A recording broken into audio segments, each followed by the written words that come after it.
નમસ્કાર. દિવસભરના તાજા સમાચારોમાં તમારું સ્વાગત છે. તમારી સાથે હું છું પિનલગીરી ગોસ્વામી. સમાચારો વિસ્તારથી જાણીએ એ પહેલા મહત્વના સમાચારો ઉપર એક નજર. નમસ્કાર મિત્રો, દેશ અને દુનિયાના સુપરફાસ્ટ સમાચારમાં તમારું સ્વાગત છે. મિત્રો, સિંચાઈ વિભાગ માટે સૌથી મોટા સમાચાર. સિંચાઈ માટે વીજળીનો પ્રશ્ન. ગુજરાતના અમુક વિસ્તારોમાં સિંચાઈ માટે અનિયમિત વીજળી મળવા અંગે ખેડૂતોએ વિરોધ નોંધાવ્યો છે અને સરકાર દ્વારા તાત્કાલિક ઉકેલ લાવવાની માંગ કરવામાં આવી છે. અન્ય મહત્વના સમાચારની વાત કરીએ તો લઘુત્તમ ટેકાના ભાવ એટલે કે MSPમાં વધારાની માંગ. વિવિધ ખેડૂત સંગઠને આગામી રવિ પાકો જેમ કે ખાસ કરીને ઘઉં અને રાઈ માટે MSPમાં નોંધપાત્ર વધારો કરવા માટે સરકાર સમક્ષ રજૂઆત કરી છે. અન્ય મહત્વના સમાચારની વાત કરીએ તો કૃષિ મંત્રીની મોટી જાહેરાત. પાક વીમા યોજનામાં સુધારા. રાજ્યના કૃષિ મંત્રીએ આગામી સિઝન પહેલા પાક વીમા યોજના એટલે કે PMFBY માં ખેડૂતોના હિતમાં કેટલાક મોટા સુધારાની જાહેરાત પણ કરી દીધી છે. અન્ય મહત્વના સમાચારની વાત કરીએ તો વાતાવરણમાં મોટો પલટો અને ઠંડીનો કહેર. રાજ્યભરમાં ઠંડીનું જોર વધી રહ્યું છે અને પવન પણ ફૂંકાઈ રહ્યો છે. ખેડૂતોને કમોસમી ઠંડીથી પાકને થતા નુકસાન સામે રક્ષણ આપવા માટે પગલાં લેવા માટે જણાવાયું છે.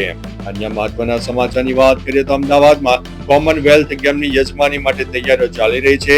અમદાવાદમાં કોમનવેલ્થ ગેમની યજમાનીને લઈને તૈયારીઓ પૂરજોશમાં જોવા મળી છે અને IOAની મેગા બેઠકનું આયોજન પણ કરવામાં આવ્યું હતું. અન્ય મહત્વના સમાચારની વાત કરીએ તો ગુજરાતમાં US એમ્બેસીની સ્ટુડન્ટ વિઝા ધારકોને ચેતવણી.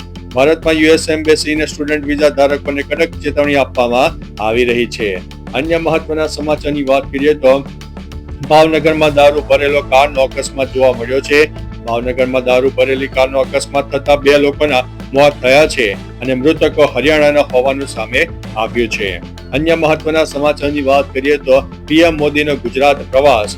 વડાપ્રધાન મોદી 11 જાન્યુઆરી રાજકોટમાં વાઇબ્રન્ટ ગુજરાત રિજનલ કોન્ફરન્સનું ઉદ્ઘાટન કરનારા છે. અન્ય મહત્વના સમાચારની વાત કરીએ તો ગુજરાતમાં હાડ થીજાવતી ઠંડીની શરૂઆત થઈ ગઈ છે. રાજ્યમાં 15 થી 20 કિલોમીટર પ્રતિ કલાકની ઝડપે પવન ફૂંકાતા ઠંડીનો અનુભવ થઈ રહ્યો છે.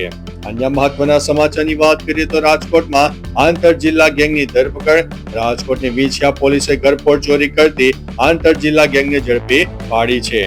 અન્ય મહત્વના સમાચારની વાત કરીએ તો વસુધારા ડેરીની ચૂંટણીમાં ભાજપના મેન્ટેનનો અનાદર.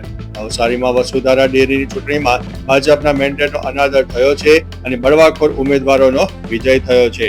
અન્ય મહત્વના સમાચારની વાત કરીએ તો સુરતમાં ભેળસેળયુક્ત ઘીનું ગોડાઉન ઝડપાયું છે. સુરતના લસકાણા વિસ્તારમાં એક તબેલામાંથી પોલીસે ભેળસેળયુક્ત ઘીનું ગોડાઉન ઝડપી પાડ્યું છે. અન્ય મહત્વના સમાચારની વાત કરીએ તો ગુજરાતમાં હાઈકોર્ટમાં રખડતા કૂતરાઓનો ત્રાસ. ગુજરાત હાઈકોર્ટમાં આવતા વકીલો અને પક્ષકારોને રખડતા કૂતરાઓને કારણે ભારે હાલાકીનો સામનો કરવો પડી રહ્યો છે. અન્ય મહત્વના સમાચારની વાત કરીએ તો ગાંધીનગરમાં ટાઇફોઇડના કેસમાં જોરદાર વધારો જોવા મળ્યો છે. ગાંધીનગરમાં ટાઇફોઇડના કેસ વધતા 100 થી વધુ લોકોને હોસ્પિટલમાં દાખલ કરવામાં આવ્યા છે. અમિત શાહે પરિસ્થિતિની સમીક્ષા પણ કરી છે. તો ચાલો મિત્રો, આ રીતે દેશ અને દુનિયાના સુપરફાસ્ટ સમાચાર લઈને મળતા રહીશો. ત્યાં સુધી અમને રજા આપશો. નમસ્તે.